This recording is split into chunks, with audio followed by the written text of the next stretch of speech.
There are basically two kinds of chemical agents. What are they? Incapacitating, the other one is toxic. What's an incapacitating agent? An incapacitating agent is something that doesn't kill you. Let me give you my take on incapacitating agents, and I apologize to those who've heard it before. The mental image is of the British troops charging the German trenches in World War I. There have been a few wars since World War I, but we haven't had a real big chemical war since World War I. And as you've noticed, this whole post, except for its interest in nerve agents to a large extent, is still refighting World War I. So I'm always talking about World War I. So the British are charging the German trenches led by the regimental bagpiper. Why are they led by the regimental bagpiper? Canary. Well, that's actually a reasonable sign. However, the bagpiper is inhaling the air that he's carrying in his bagpipes, and so, you know, it works as a rather poor gas mask. Is he there for aesthetic effect? No.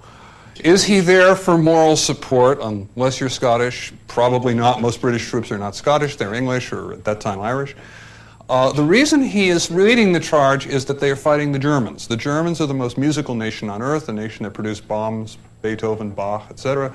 And the British know that once the Germans, the great music lovers that they are, will hear the bagpipes, they will have to cover their ears. In order to do so, they will have to drop their weapons.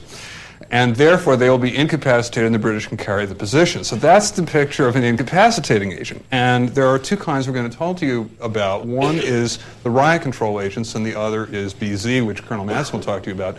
And the whole point about an incapacitating agent is it doesn't cause any long-lasting effects. It simply allows you to take somebody down. And so, of course, these were invented originally by law enforcement. And the riot control agents are a class that were originally invented by the Parisian police in the very early days of this century to deal with all of the demonstrations. The Socialist Party under Jean Jaurès had massive street demonstrations, and they were invented by the Parisian police. And so for historical reasons, we classify them as the first chemical agents used in World War I, because the Parisian police were conscripted into the war effort very early. You have the pictures of the Parisian taxis carrying people off to the front lines. These are some of the synonyms. Now, how many people here remember the 1960s? Oh, come now. How many people here were tear gassed in the 1960s? Oh, gosh. Well, saw it on TV. All right. Been there, done that. Saw the T-shirt. Okay, tear gas is a misnomer for precisely the same reason that Dr. Seidel told you yesterday that nerve gas is a misnomer. These are not gases. But that's what everybody tends to call them. And there are some other synonyms. You'll see up there, there's this wonderful word. When I came to the Institute, which is not very long ago, I had to learn a whole new vocabulary, so I can now share it with you. Have you ever heard of the word sternutator? Okay, does anybody know what it means? New word for the day. I knew we would have the opportunity for true education. A sternutator is something that makes you sneeze. However, riot control agents are more of value to law enforcement, not because they cause people to sneeze, but because they cause you to tear, and they're highly irritating to exposed mucous membranes, and you already know what's the most exposed and potentially harmed mucous membrane in the body. The eyes. Okay, so that's why it's called tear gas, all right? Now, what are the riot control agents? They are a series of relatively complicated chemical compounds. They're not chemically related to each other. That's an impression you would get by looking at the NATO codes, because they all begin with C or D. But they're actually all different. CA and CR are old pre-World War II agents. Nobody stockpiles them. Nobody has them anymore, and they don't really enter into this at all. CS, how many people here have been exposed to CS? Should be almost everybody. CS, I wrote it down because I can't remember the name. CS is orthochlorobenzylidine melinonitrile. And nobody expects you to remember that, because I didn't even put it on the slides because it's not terribly important. Although it is nice to remember that CS, because its name ends with nitrile, it has a CN moiety in it. It has a cyanide moiety in it. And CS is, as you all have experienced, as I have experienced, the agent that the military uses in gas chambers for training purposes, not just in this country, but in a lot of others. CN, which, as Colonel Madsen already mentioned, and I want to get this right, is 1-chloroacetophenone. therefore a chlorinated compound, is also called mace. Anybody ever used it? Mace used to be, it used to be marketed to the civilian community. You could go out and buy it. It's basically being phased out. And those are the two that have been used for a long, long time by law enforcement in this country. The other completely unrelated compound that fits into this category, we won't say too much about it, is something called Adamsite, which has the NATO code DM. Adamsite, Colonel Hurst likes to say that there are ways in which you can become immortal. George Bernard Shaw, anybody know his play, The Devil's Disciple? There's a wonderful line in there that is attributed to the character who I think really is George Bernard Shaw himself, but it's actually General Burgoyne saying, "Martyrdom is the only way by which you can become famous without regard to ability." Well, Adamsite is an example of how you can become famous by having a horrible agent named after you. It is the vomiting agent.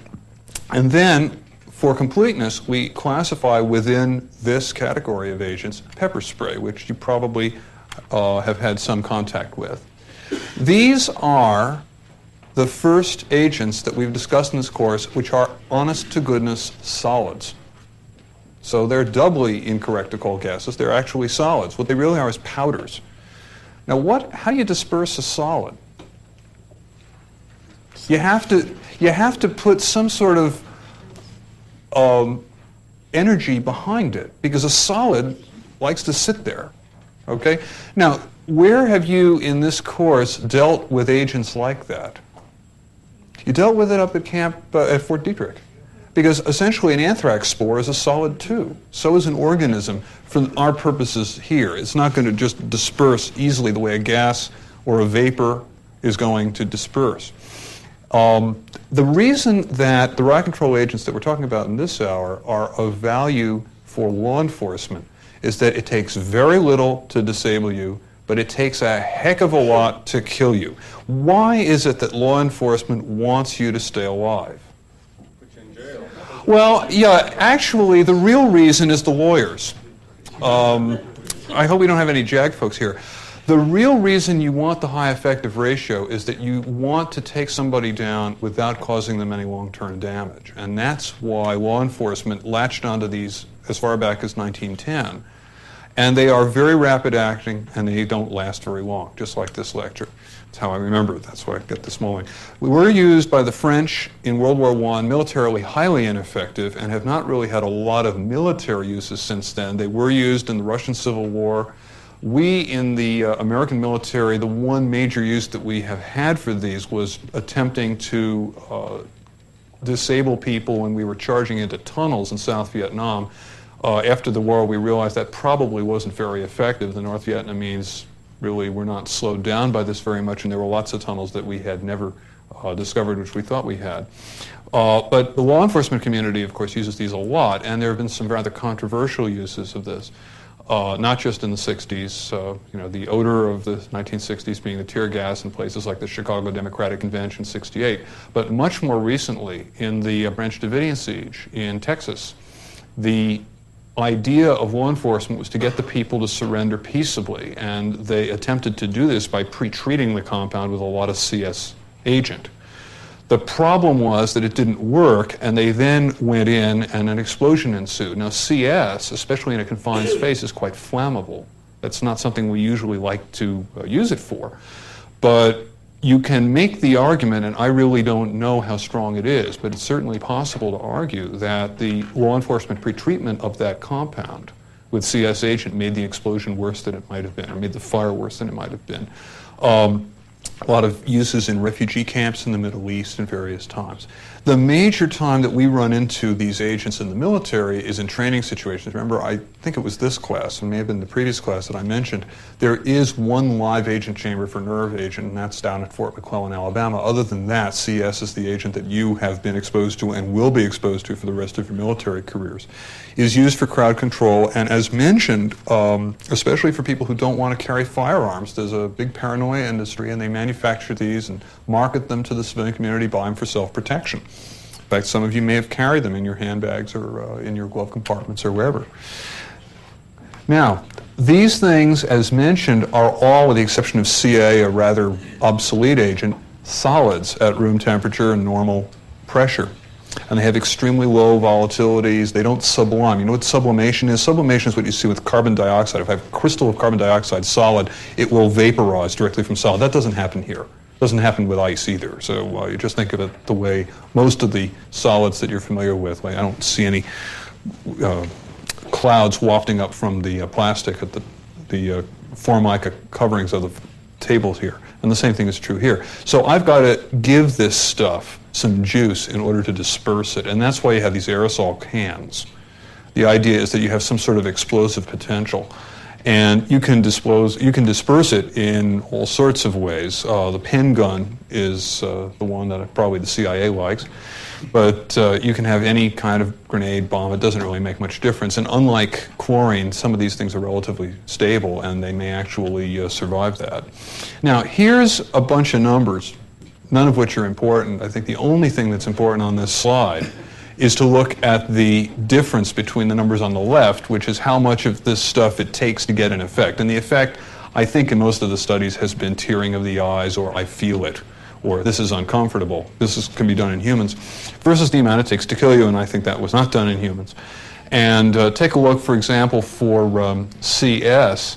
The range is from 10 minutes per meters cubed to 61,000, or roughly 6,100 times as much is needed to kill you as to have an effect. For cyanide, for example, that might be close to a 1-to-1 ratio, or a 2 or 3-to-1 ratio. Here we're talking about a 6,100 to 1 ratio.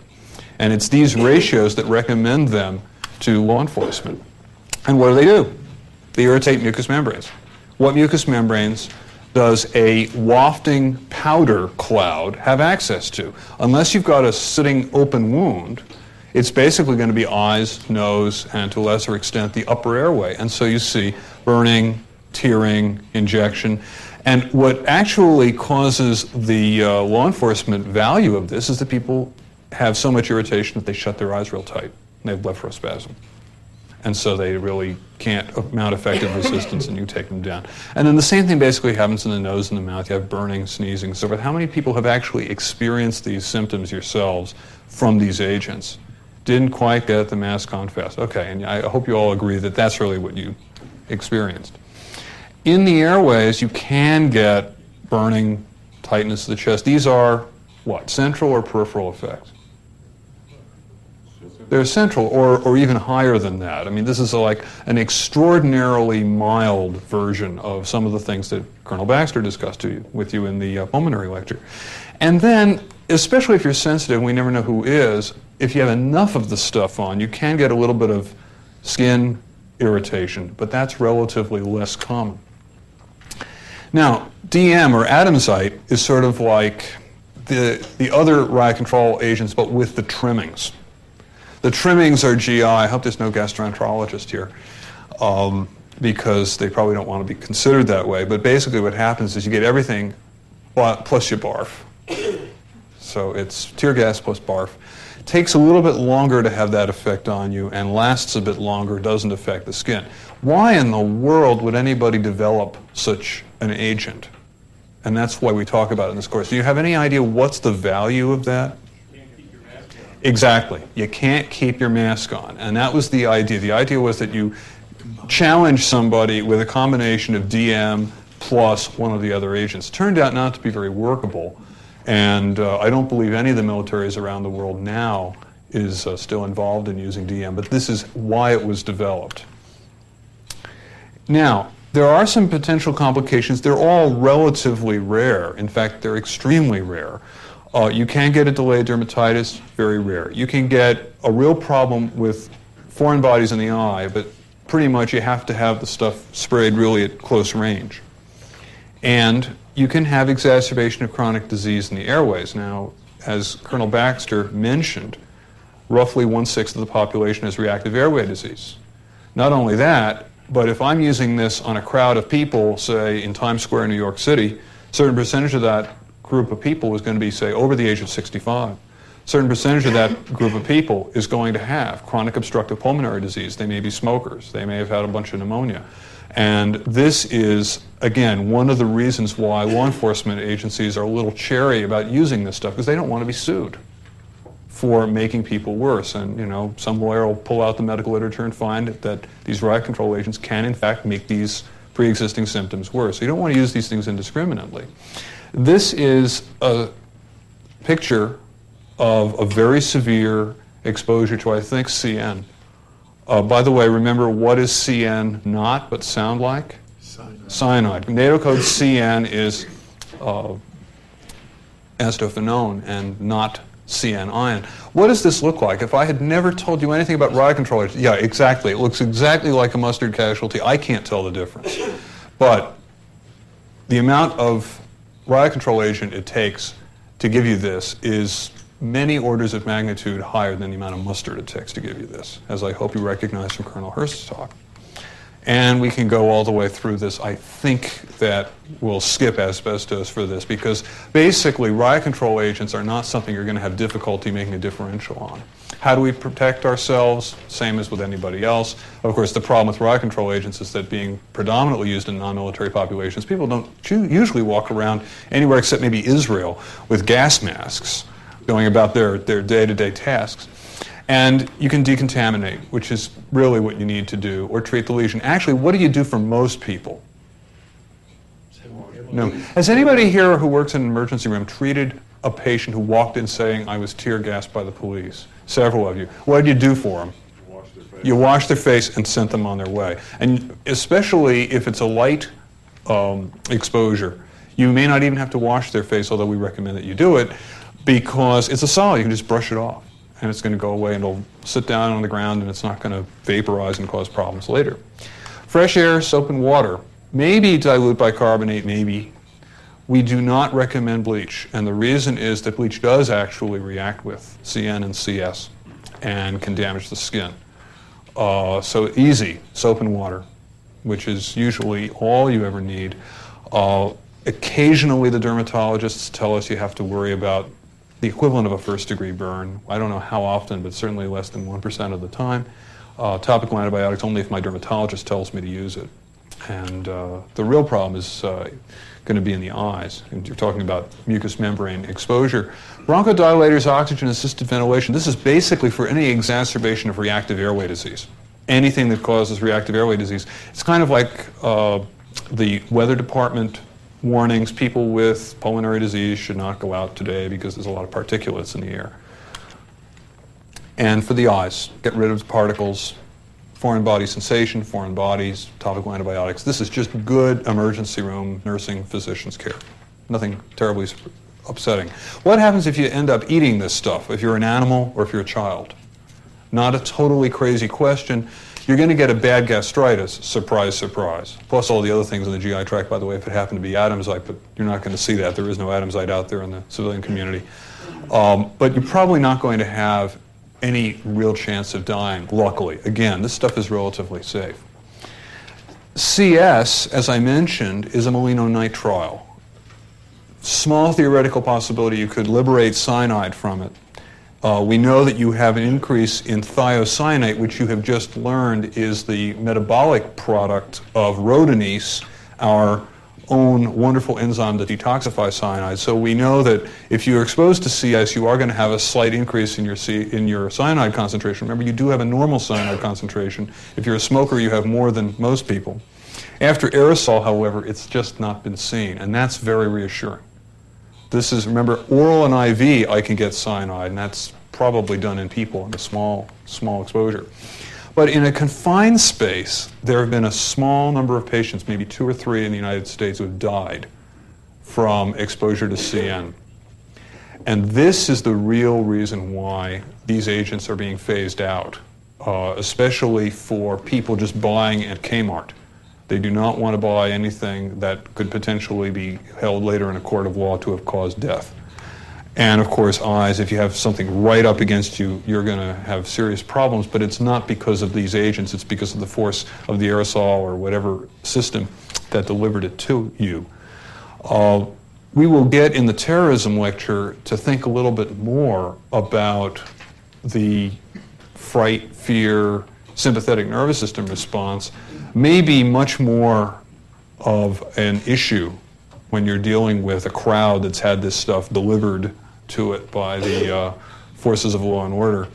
And pretty much all of these things are back to baseline. But this is your fright, escape response. This is just the big animal is bearing down on you in the prehistoric jungle. Now, what's replaced these agents for civilian Kmart thing is pepper spray. And what is pepper spray? Actually, what pepper spray is not very different from what the waitress gives you when she says to you in the restaurant, would you like some fresh ground pepper on your salad tonight, ma'am? It's really not very different. It is just ground extract of capsaicin containing peppers. Capsaicin is the active ingredient. Capsaicin lives in, as you see on the picture, little glands at the bases of certain members of the pepper family. And capsaicin is also used in medicine. Does anybody know where? Capsaicin cream? Capsaicin cream, exactly. I'm a neurologist. Capsaicin, because of tolerance, can actually decrease pathological pain syndromes. It's used in post-herpetic neuralgia, for example. It's manufactured under the name Zostrix. Okay, so you may have run into it again. In case you've seen it, I wanted you to realize that you've seen this before. The idea is that between CNCS on one hand and capsaicin, the comparison is that capsaicin is supposed to be better on animals, which is actually very helpful if you're dealing with a rabid animal. It is helpful, supposedly more helpful than CN&CS on people under the influence of alcohol, lasts a shorter period of time, and generally has much fewer of the side effects that I've already mentioned. Now, remember I said there are all sorts of ways you can become famous. There's a man named Scoville who decided to become famous in an utterly unique fashion. Scoville decided that he was going to measure how hot things were, and he invented something called the Scoville heat unit, by which he has become immortalized. How in the world do you think he did this? I used to think when I first came here, what? He asked people. Yeah, it really is that simple. I used to think it was some of these high-tech things. No, nothing at all. That he got a bunch of grad students or notable people, I think it was about 12 people, and he had all these diluted solutions of peppers, and he just passed them down the table and said, can you taste this? Can you taste this? Can you taste this? And worked out this scale, which he then published, and nobody else bothered to repeat it, so we still use his scale. Does anybody know what the hottest pepper in existence is? The habanero, exactly, which has a Scoville heat unit scale of about 6,000. Green bell pepper, sad to say, is 0. Pepper spray, about 1 million. And pure capsaicin, about 15 million. So it's really a matter of how well you purify it. So now you know all about Scoville heat units. See what you never expected to learn when you came all the way to Aberdeen. And this is really all you need to know about riot control agents. It's not a lot. They were used in World War I, but really are not very effective military agents. They are not recognized by the United States as official chemical agents, as mentioned. Now, let me show you, this is my little demonstration thing. About 2 months ago, here at the Institute, we were picking up on the web, an emergency room nurse, and I do not remember where, she was not military, she was civilian, had an inquiry about a product she had heard about. And so I got hold of this and I wrote the company, which is in Michigan, and they sent us these free samples. This is something called BioShield. This is not an endorsement at all. But this comes with a video, and this is being manufactured for law enforcement agencies, police departments. And I'm showing you this mostly to give you a sense of the regulatory and malpractice pressures that are driving police departments. Dr. Fasano, could you hold up your... This is our perpetrator. Could you hold up? Perpetrator who's been doing nasty things, and we have just exposed this perpetrator to riot control agent, and he is not very happy. He has blepharospasm. He can't see, so when I handcuffed him, he didn't notice. So now he's fine, but he's not very happy. And now, being a nice, warm-hearted police officer that I used to be before I wised up, I want to make sure that he is safe and sound before I put him away for the night. And what I'm supposed to do is I'm supposed to take this BioShield stuff and spray him, and he immediately stops. That's what and if that doesn't work, I have this little BioShield towelette. So we were really interested to see what the heck is this stuff. And so we got the fine print, and the fine print says active ingredient, non-toxic herbal extracts. So basically what they're taking is plant oils, and it very well may be nothing more or less than snake oil. We haven't analyzed it. We really don't care. But the point is, this is a company that is making money on the fears of police departments that they are going to get sued for the use of these things. That's all I have to say about it. There's very little to know for exam purposes. The major reason that these are included in the course is A, differential diagnosis, and B, historical. There are basically two kinds of chemical agents. What are they? Incapacitating, the other one is toxic. What's an incapacitating agent? An incapacitating agent is something that doesn't kill you. Let me give you my take on incapacitating agents, and I apologize to those who have heard it before.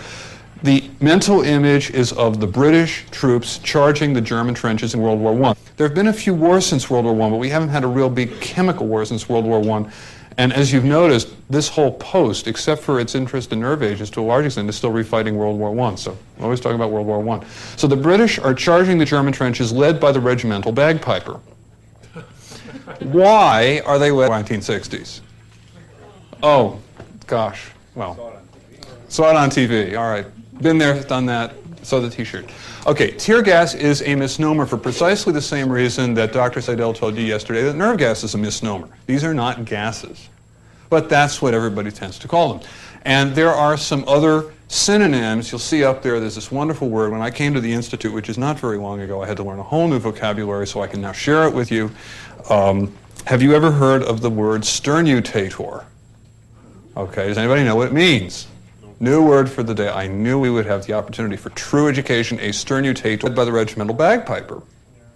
Canary. Well, that's actually a reasonable sign. However, the bagpiper is inhaling the air that he's carrying in his bagpipes, and so, it works as a rather poor gas mask. Is he there for aesthetic effect? No. Is he there for moral support? Unless you're Scottish, probably not. Most British troops are not Scottish. They're English, or at that time Irish. The reason he is leading the charge is that they are fighting the Germans. The Germans are the most musical nation on earth, a nation that produced Brahms, Beethoven, Bach, etc. And the British know that once the Germans, the great music lovers that they are, early days of this century, to deal with all of the demonstrations, the Socialist Party under Jean Jaurès had massive street demonstrations, and they were invented by the Parisian police. And so for historical reasons, we classify them as the first chemical agents used in World War I, because the Parisian police were conscripted into the war effort very early. You have the pictures of the Parisian taxis carrying people off to the front lines. These are some of the synonyms. Now, how many people here remember the 1960s? Oh, come now. How many people here were tear-gassed in the war? Will hear the bagpipes. They will have to cover their ears. In order to do so, they will have to drop their weapons. And therefore, they will be incapacitated, and the British can carry the position. So that's the picture of an incapacitating agent. And there are two kinds we're going to talk to you about. One is the riot control agents, and the other is BZ, which Colonel Madsen will talk to you about. And the whole point about an incapacitating agent is it doesn't cause any long-lasting effects. It simply allows you to take somebody down. And so, of course, these were invented originally by law enforcement. And the riot control agents are a class that were originally invented by the Parisian police in the very